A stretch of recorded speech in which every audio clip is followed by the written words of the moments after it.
آپ صلی اللہ علیہ وسلم کی حیات مبارکہ کا جب 50 سال مکمل ہوتے ہیں، آپ صلی اللہ علیہ وسلم کو پہنچنے والی تکالیف کے بعد اب اللہ تعالیٰ آپ صلی اللہ علیہ وسلم کو ایک انتہائی اہم اعزاز اور انعام عطا فرمانے لگے کہ آپ صلی اللہ علیہ وسلم کے اس واقعہ معراج کے بارے میں پہلے یہ بات سمجھیں کہ اس کی تاریخ کے بارے میں تھوڑا سا اختلاف ہے۔ بعض حضرات یہ کہتے ہیں کہ واقعہ معراج ہجرت سے 1.5 سال قبل ہوا، بعض حضرات کہتے ہیں کہ ہجرت سے 1 سال قبل ہوا، بعض حضرات کا کہنا ہے کہ ہجرت سے 3 سال قبل ہوا۔ ہجرت سے 3 سال قبل والا قول راجح قول ہے۔ ام ہانی رضی اللہ تعالیٰ عنہ جو آپ صلی اللہ علیہ وسلم کی چچا زاد بہن ہے، آپ صلی اللہ علیہ وسلم ان کے گھر میں آرام فرما رہے ہوتے ہیں۔ 51 سال کی عمر میں آپ صلی اللہ علیہ وسلم کو رجب کے مہینے میں اللہ تعالیٰ نے معراج کروائی۔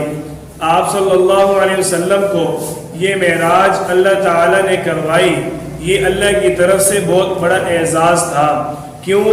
آپ صلی اللہ علیہ وسلم پر آنے والے مصائب، مشکلات، پریشانیاں آپ نے 50 سال سے برداشت کی، بلکہ 50 سال سے بھی قبل جب آپ صلی اللہ علیہ وسلم ابھی اپنی والدہ ماجدہ کے بطن مبارک سے تھے، اسی وقت سے آپ کے گھر پر، آپ کی والدہ اور آپ کے والد پر اللہ کی طرف سے آزمائشوں کا سلسلہ شروع ہو چکا تھا۔ جو چیز آپ حضرات ہمارے اس سیرت کورس کے دوسرے سبق میں پڑھ چکے۔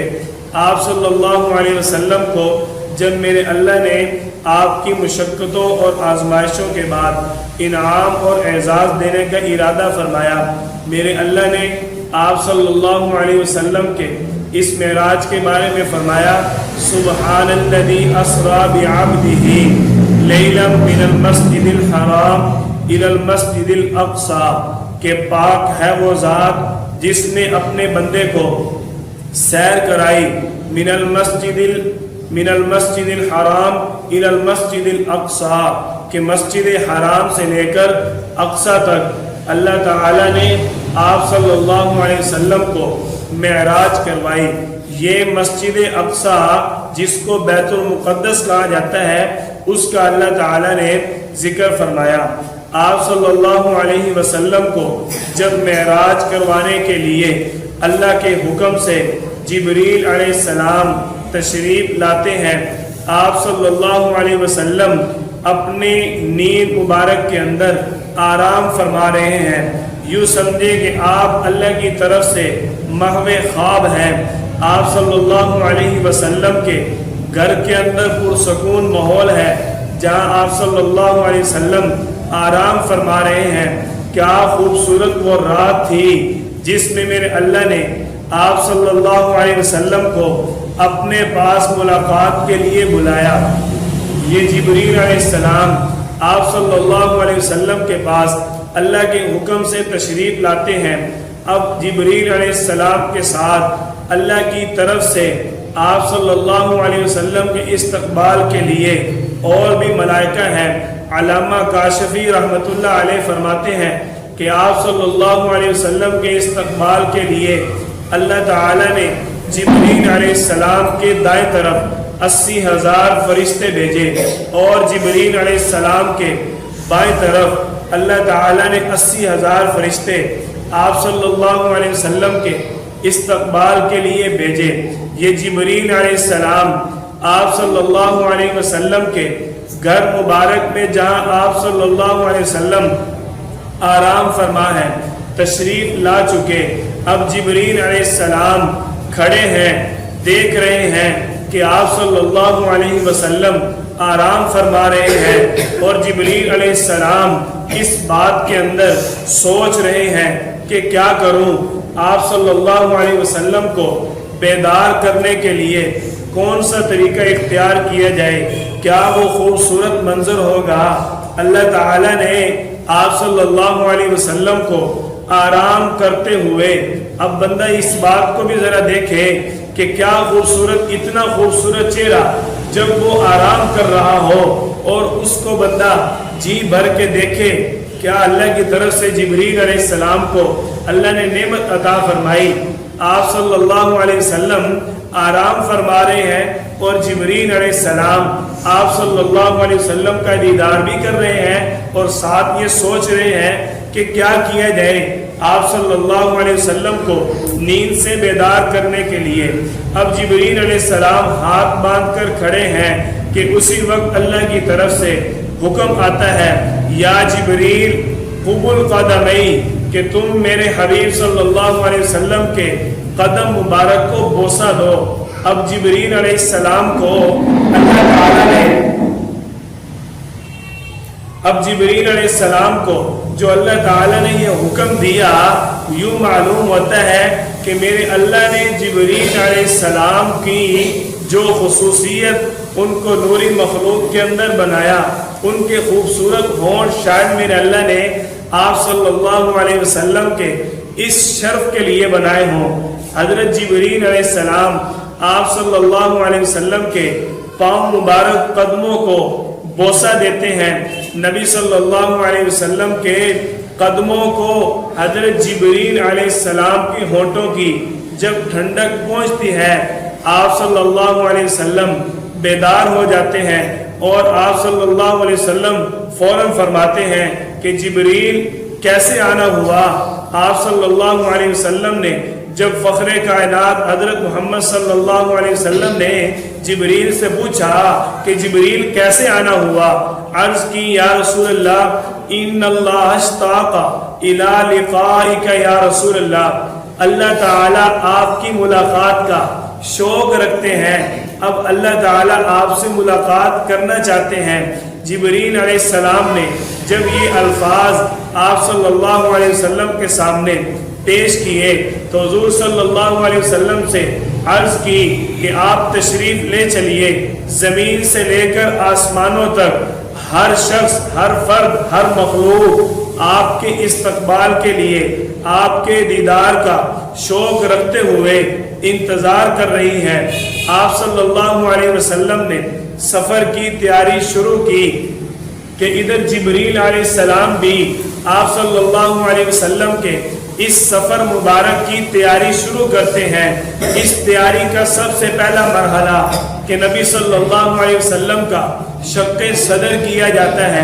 جبریل علیہ السلام اللہ کے حکم سے جنت سے آپ صلی اللہ علیہ وسلم کے لیے ایک سونے کا تشت لے کر آتے ہیں اور جنت سے آب زمزم لے کر آتے ہیں کہ آپ صلی اللہ علیہ وسلم کا سینہ مبارک چاک کیا جاتا ہے، پھر آپ کے دل مبارک کو دھویا جاتا ہے.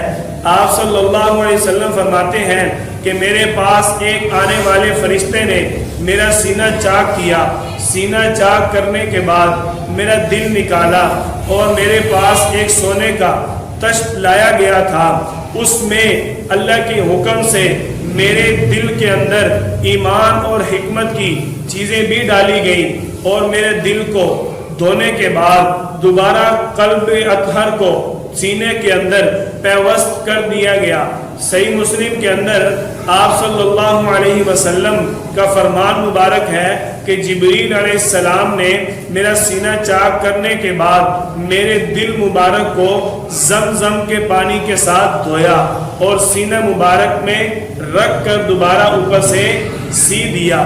آپ صلی اللہ علیہ وسلم کے بارے میں حضرت جبریل علیہ السلام فرماتے ہیں کہ آپ کا دل مبارک جب میں نے نکالا جب آپ کا دل مبارک میں نے نکالا تو آپ کے دل مبارک کو جب میں نے دیکھا تو آپ کے دل کے اندر بالکل ذرہ برابر بھی ٹیڑھا پن بھی نہ تھا. آپ کے دل مبارک کے اندر 2 آنکھیں تھیں، آپ کے دل مبارک کے اندر 2 کان تھے جو اللہ کی طرف سے آپ کو عطا کیے گئے. یہ وہ حدیث مبارکہ ہے جس سے علماء دلیل پکڑتے ہیں، جس سے علماء اس بات کو ثابت کرتے ہیں کہ انبیاء جو ہیں جب وہ سوتے ہیں تو ان کی آنکھیں سوتی ہیں، دل ان کا بیدار رہتا ہے.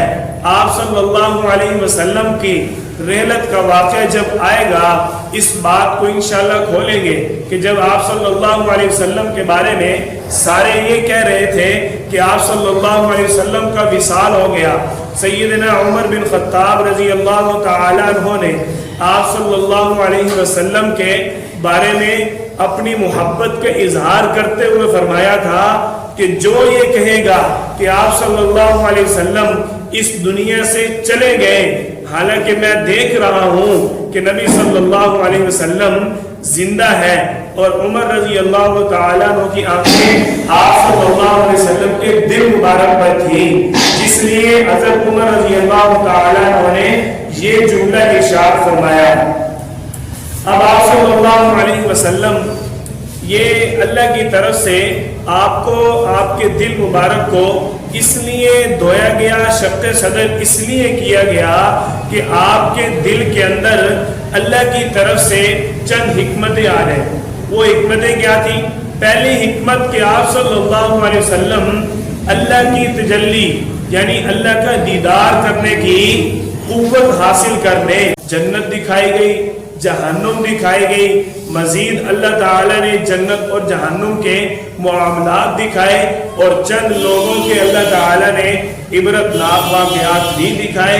یہ ساری چیزیں آپ صلی اللہ علیہ وسلم کو اللہ تعالیٰ نے دکھانی تھی، جس لیے آپ کے قلب اطہر کو دھویا گیا، اور دھو کر آپ صلی اللہ علیہ وسلم کو پھر اللہ تعالیٰ نے اپنے پاس بلایا۔ حضور صلی اللہ علیہ وسلم خود اپنی سواری براق جو اللہ کی طرف سے جنت سے گھوڑا بھیجا گیا، جس کو جبریل علیہ السلام لے کر آپ صلی اللہ علیہ وسلم کے پاس تشریف لائے، جس براق پر آپ صلی اللہ علیہ وسلم کو سوار کیا گیا، جس پر آپ صلی اللہ علیہ وسلم سوار ہو کر اللہ کے پاس تشریف لے جاتے ہیں، اس کے بارے میں آپ صلی اللہ علیہ وسلم کیا فرماتے ہیں کہ اس براق کا سینہ سرخ یاقوت کی طرح بنا ہوا تھا۔ کس طرح بنا ہوا تھا؟ سرخ یاقوت، اور اس کی ٹانگیں سبز زمرد کی بنی ہوئی تھیں۔ اتنا خوبصورت وہ گھوڑا تھا براق، جس سواری کا نام ہے۔ آپ صلی اللہ علیہ وسلم فرماتے ہیں کہ اس کی پیشانی پر پہلا کلمہ طیبہ، جس کو ہم کہتے ہیں لا الہ الا اللہ محمد الرسول اللہ، لکھا ہوا تھا۔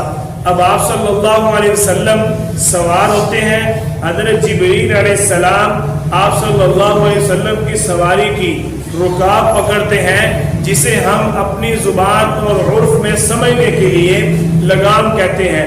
حضرت جبریل علیہ السلام آپ صلی اللہ علیہ وسلم کی سواری کی رکاب پکڑتے ہیں، حضرت میکائیل علیہ السلام آپ صلی اللہ علیہ وسلم کے ساتھ رہتے ہیں، حضرت اسرافیل علیہ السلام نے آپ صلی اللہ علیہ وسلم کی زین کو سنبھالا۔ زین کہتے ہیں یہ گھوڑے کے اوپر ایک کپڑا سا ڈالا ہوتا ہے، اس کے اوپر ایک گدی ہوتی ہے، اس کو کہتے ہیں زین۔ آپ صلی اللہ علیہ وسلم کی اس سواری کے زین کو حضرت اسرافیل علیہ السلام سنبھالتے ہیں۔ آپ صلی اللہ علیہ وسلم جب سفر شروع کرتے ہیں تو فضا میں آپ صلی اللہ علیہ وسلم پر ہزاروں درود و سلام پڑھنے والی آوازیں گونجتی ہیں کہ آقا نامدار حضرت محمد مصطفیٰ صلی اللہ علیہ وسلم تشریف لا رہے ہیں۔ آپ صلی اللہ علیہ وسلم درود و سلام کی گونج سنتے ہیں اور معراج کے سفر کا آغاز ہو رہا ہے۔ کون سا سفر؟ جس کے بارے میں میرے اللہ نے قرآن کریم کے اندر خود اعلان فرمایا، سبحان الذی اسری بعبدہ لیلا من المسجد الحرام الی المسجد الاقصی، کہ پاک ہے وہ ذات جس نے اپنے بندے کو رات میں سیر کرائی مسجد حرام سے لے کر مسجد اقصی تک۔ آپ صلی اللہ علیہ وسلم نہایت شان و شوکت کے ساتھ یہ سفر کر رہے ہیں کہ آپ صلی اللہ علیہ وسلم فرماتے ہیں کہ جب میں جا رہا تھا میں دیکھتا ہوں کہ راستے میں اللہ نے مجھے یہ چیز دکھائی کہ قبر کے اندر موسیٰ علیہ السلام نماز پڑھ رہے ہیں۔ یہ واقعہ صحیح مسلم باب معراج النبی صلی اللہ علیہ وسلم کے اندر موجود ہے کہ آپ صلی اللہ علیہ وسلم نے کیا فرمایا؟ حضرت موسیٰ علیہ السلام کو میں نے دیکھا کہ وہ اپنی قبر مبارک کے اندر کیا کر رہے ہیں؟ نماز پڑھ رہے ہیں، جس سے یہ بات واضح ہوتی ہے کہ الاحیاء انبیاء فی قبورہم، کہ انبیاء اپنی قبروں میں زندہ ہوتے ہیں۔ اب ہمارا یہ سوال نہیں ہے کہ وہ زندگی کیسی ہے، یہ تو میرا اللہ ہی جانتا ہے، ہمیں یہ حکم ہے کہ وہ زندہ ہے۔ آپ صلی اللہ علیہ وسلم اور جتنے بھی انبیاء کرام اس دنیا سے گزرے، تمام کے تمام انبیاء کا جسم اطہر قبر کے اندر بالکل محفوظ ہے۔ ایسا نہیں ہے کہ ان کے جسم کو مٹی نے کھایا ہو یا اور کسی قسم کی طرز سے ان کا جسم جو ہے وہ ختم ہو گیا ہو۔ یہ انتہائی جاہلانہ عقیدہ ہے جو اہل سنت والجماعت کے عقائد کے خلاف ہے۔ آپ صلی اللہ علیہ وسلم فرماتے ہیں کہ میں نے یہ چیز سرخ ٹیلے کے ساتھ دیکھی، سرخ ٹیلے کے ساتھ دیکھی کہ حضرت موسیٰ علیہ السلام قبر کے اندر نماز پڑھ رہے ہیں۔ یہ بڑا تفصیلی واقعہ ہے۔ بعض رات کہتے ہیں کہ وہ آسمانوں پر دکھایا گیا، تو اس کا دلیل یہ ہے کہ جو ٹیلے ہیں وہ زمین پر ہوتے ہیں، آسمانوں پر نہیں ہوتے۔ اس لیے آپ صلی اللہ علیہ وسلم کے فرمان کے مطابق انبیاء اپنی قبروں میں زندہ ہوتے ہیں۔ آپ صلی اللہ علیہ وسلم کو خوش آمدید کہنے کے لیے فرشتوں کی جماعت کھڑی ہے۔ حضرت جبریل علیہ السلام آپ صلی اللہ علیہ وسلم کو لے کر مسجد اقصی میں داخل ہوتے ہیں۔ صحن حرم سے فلک تک نور ہی نور چھا جاتا ہے۔ ستارے آپ صلی اللہ علیہ وسلم کے سامنے مان پڑ جاتے ہیں کہ آپ صلی اللہ علیہ وسلم کو اب قدسی سلام کر رہے ہیں۔ مسجد اقصی میں جب آپ صلی اللہ علیہ وسلم پہنچے، حضرت جبریل علیہ السلام نے اذان دی۔ تمام انبیاء اور رسول کو اللہ تعالی نے صف در صف کھڑا فرما دیا۔ آپ صلی اللہ علیہ وسلم کی موجودگی میں صفیں بن چکی۔ امام الانبیاء، سید الانبیاء، فخر دو جہاں صلی اللہ علیہ وسلم کا دست مبارک پکڑ کر جبریل علیہ السلام آپ کو تمام انبیاء کا امام بنا دیتے ہیں۔ آپ صلی اللہ علیہ وسلم کو جب امام بنا دیا جاتا ہے، آپ تمام انبیاء کرام کی امامت میں 2 نفل ادا کرتے ہیں۔ تمام انبیاء کرام کو آپ صلی اللہ علیہ وسلم امامت کرواتے ہوئے 2 نفل ادا کرتے ہیں کہ آپ صلی اللہ علیہ وسلم کو اللہ تعالیٰ نے یہ شان عطا فرمائی جس کے بارے میں میرے اللہ نے سورۃ البقرہ کے اندر اس چیز کا ذکر بھی فرمایا۔ وَإِذْ أَخَذَ اللَّهُ مِيثَاقَ النَّبِيِّينَ لَمَا آتَيْتُكُم مِّن كِتَابٍ وَحِكْمَةٍ ثُمَّ جَاءَكُمْ رَسُولٌ مُصَدِّقٌ لِّمَا مَعَكُمْ لَتُؤْمِنُنَّ بِهِ وَلَتَنصُرُنَّهُ قَالَ أَقْرَرْتُمْ۔ میرے اللہ نے آپ صلی اللہ علیہ وسلم کو دنیا کے اندر بھیجنے سے پہلے، آپ کو نبوت عطا فرمانے سے پہلے، میرے اللہ نے تمام انبیاء کو اس چیز سے باخبر کر دیا تھا۔ آپ صلی اللہ علیہ وسلم کو جب نبوت ملی تو میرے اللہ نے تمام انبیاء کرام سے آپ صلی اللہ علیہ وسلم کی نبوت کا عہد لیا۔ میرے اللہ نے اس چیز کا صراحت کے ساتھ قرآن کریم کے اندر ذکر فرمایا۔ اللہ تعالیٰ فرماتے ہیں کہ ہم نے انبیاء کرام سے یہ اقرار لیا، لَتُؤْمِنُنَّ بِهِ وَلَتَنصُرُنَّهُ، تم میرے اس حبیب صلی اللہ علیہ وسلم پر ایمان لاتے ہو؟ کیا تم میرے اس نبی پیغمبر کی مدد کرتے ہو؟ تو سب نے بیک آواز میں اللہ تعالیٰ کو جواب دیا، قالوا اقررنا، سب نے جواب دیا ہم اقرار کرتے ہیں۔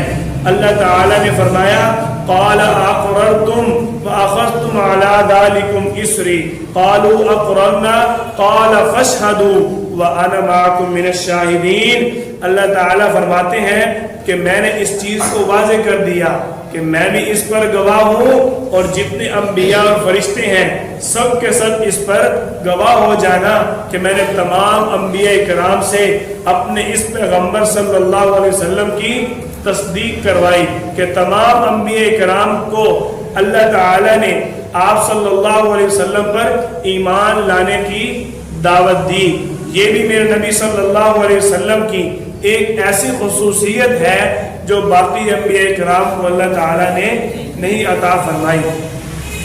آپ صلی اللہ علیہ وسلم کی اسراء اور معراج، اس کے بارے میں ایک بات سمجھ لیں، وہ یہ ہے کہ اسراء کہتے ہیں سیر کو اور معراج کہتے ہیں عروج کو۔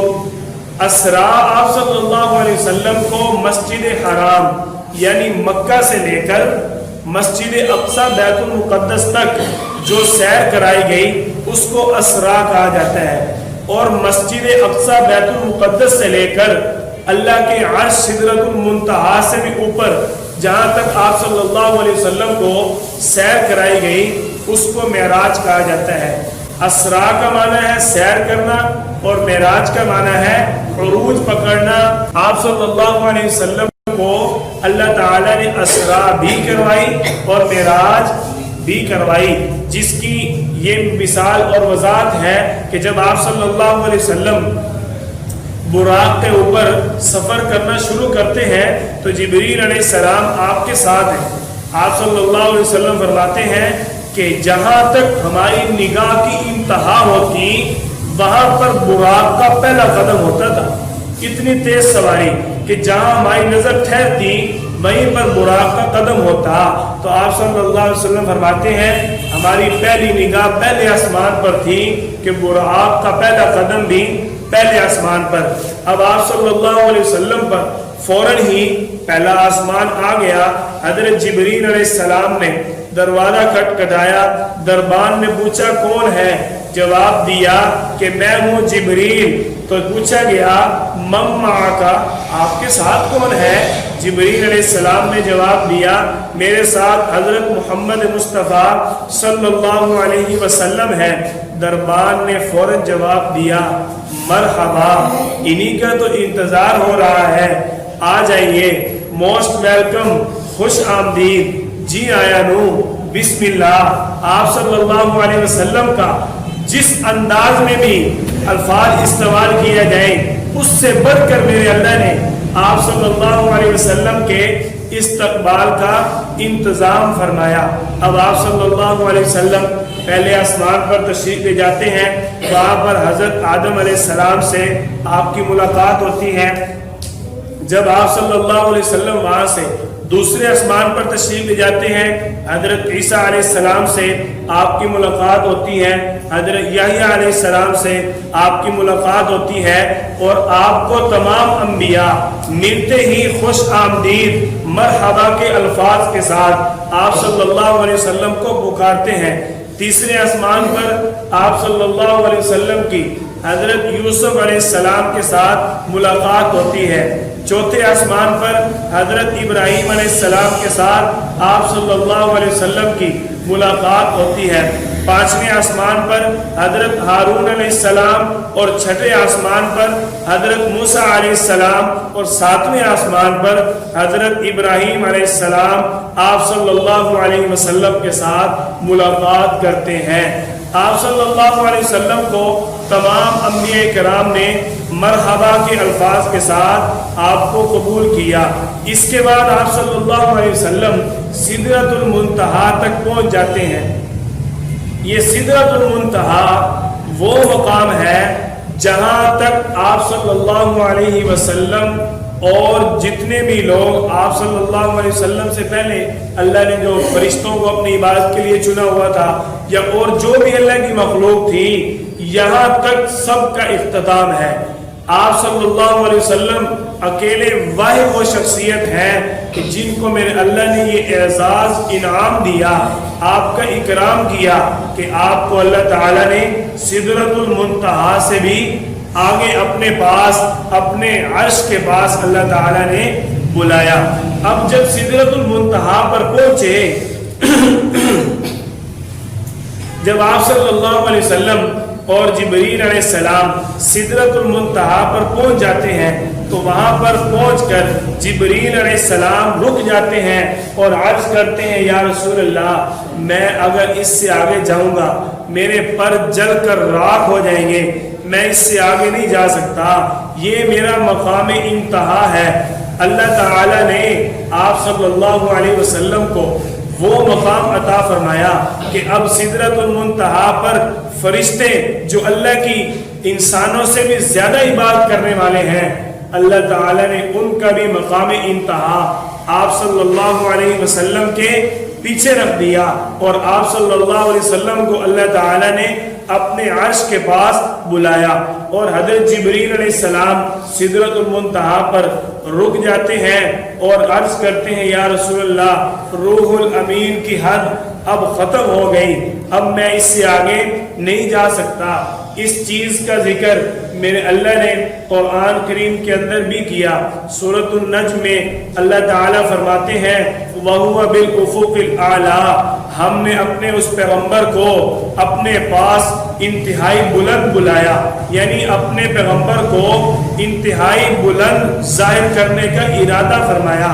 اللہ تعالیٰ فرماتے ہیں ثُمَّ دَنَا فَتَدَلَّىٰ فَكَانَ قَابَ قَوْسَيْنِ أَوْ أَدْنَىٰ، ہم نے اس کو اپنے پاس کتنا قریب بلایا، جس طرح کے دو کمانوں کے درمیان انتہائی تھوڑا سا فاصلہ رہ جاتا ہے۔ آپ صلی اللہ علیہ وسلم کے بارے میں اللہ تعالیٰ فرماتے ہیں فَأَوْحَىٰ إِلَىٰ عَبْدِهِ مَا أَوْحَىٰ، یہ سب کچھ ہم نے ہی اپنے بندے کی طرف وحی کیا۔ مَا كَذَبَ الْفُؤَادُ مَا رَأَىٰ، اس بات میں کوئی جھوٹ نہیں کہ اس نے جو کچھ دیکھا، اس نے جو کچھ دیکھا اس کو پہچانا۔ مَا زَاغَ الْبَصَرُ وَمَا طَغَىٰ، اس کی آنکھوں نے اللہ کی نعمتوں کو دیکھا، اللہ کو دیکھا۔ لَقَدْ رَأَىٰ مِنْ آیَاتِ رَبِّهِ الْكُبْرَىٰ، اللہ تعالیٰ نے ان کو اپنی نشانیاں دکھائیں۔ یہ میرے اللہ کی شان ہے۔ آج لوگ معراج کے بارے میں کیا کیا عجیب باتیں کرتے ہیں۔ آپ صلی اللہ علیہ وسلم کو اگر میرا اللہ یہ شان دکھانا چاہے تو کون انکار کر سکتا ہے، کیونکہ ہمارا ایمان ہے ان اللہ علی کل شیء قدیر، میرا اللہ ہر چیز پر قادر ہے۔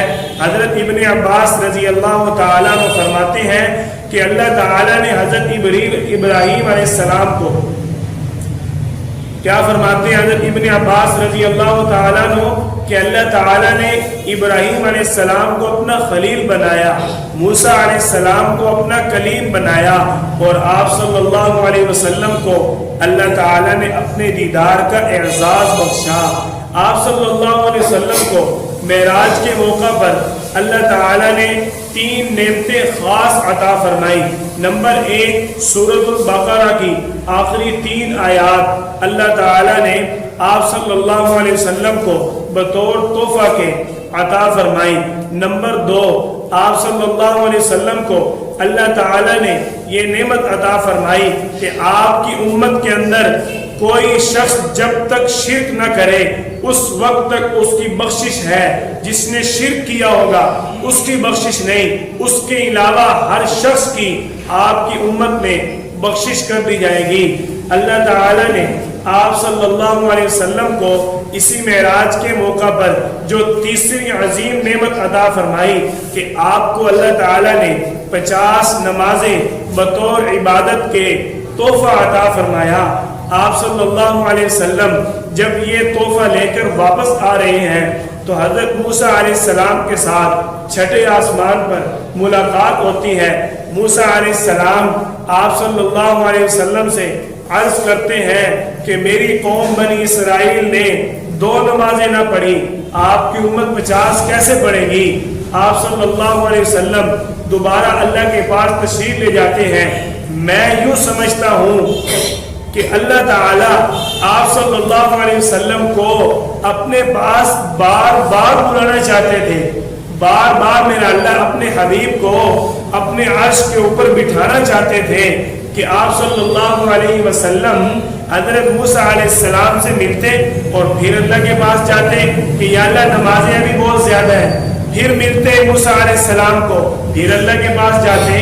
اسی طرح کرتے کرتے آپ صلی اللہ علیہ وسلم کے پاس جب 5 نمازیں باقی رہ جاتی ہیں تو موسیٰ علیہ السلام سے آپ صلی اللہ علیہ وسلم فرماتے ہیں کہ میں اب اللہ کے سامنے مزید کمی کی درخواست نہیں کر سکتا، میں بس ان 5 نمازوں پر ہی اتفاق کرتا ہوں۔ آپ صلی اللہ علیہ وسلم جب یہ بات کرتے ہیں اللہ تعالیٰ فوراً فرماتے ہیں اے میرے حبیب لا تبدیل لکلمات اللہ، ہماری بات ہمارا کلام کبھی تبدیل نہیں ہوتا۔ اگر ہم نے 50 نمازوں کا اعلان کیا ہے تو سنو تیری امت 5 پڑھے گی، اجر 50 کا ہی ملے گا۔ آپ صلی اللہ علیہ وسلم کو اور آپ کی امت کو اللہ تعالیٰ نے یہ شان عطا فرمائی۔ اب آپ صلی اللہ علیہ وسلم معراج سے واپس تشریف لاتے ہیں۔ اگر آپ حضرات کے پاس 10 منٹ ہوں تو واپسی والے واقعات چند بتا دیں ساتھ ہی، ورنہ اختتام بھی ہو سکتا ہے۔ ہمیں مولویوں کو کٹ مارنا آتا ہے، بڑا آسان ہوتا ہے کٹ مارنا۔ آسان واقعہ یہ تھا معراج کہ اللہ تعالیٰ نے آپ صلی اللہ علیہ وسلم کو مکہ سے اٹھایا اور بیت المقدس گئے، بیت المقدس سے اللہ کے عرش پر اللہ کے دیدار کیا، واپس آ گئے اور کافروں کو اعلان کر دیا مجھے اللہ نے معراج کروائی ہے۔ ایسے ہی ہے نا معراج کا واقعہ، ایسے ہے کہ نہیں؟ ہمیں مولویوں کو کٹ مارنا آتا ہے، لیکن اگر آپ اجازت دیں تو اجازت ہے۔ آپ صلی اللہ علیہ وسلم جب معراج سے واپسی تشریف لا رہے ہیں، اللہ نے آپ کو چند چیزیں دکھائی، جو میں نے آپ حضرات کو بتایا نا کہ اللہ نے عبرت ناک واقعات آپ صلی اللہ علیہ وسلم کو دکھائے تاکہ آپ اپنی امت کے سامنے ان باتوں کا ذکر کریں۔ آپ صلی اللہ علیہ وسلم دیکھتے کیا ہے کہ راستے میں چند لوگ ہیں جن کے ناخن جو ہیں وہ تانبے کے ہیں، اپنے چہروں اور اپنے سینوں کو وہ ان ناخنوں کے ساتھ چھیل رہے ہیں۔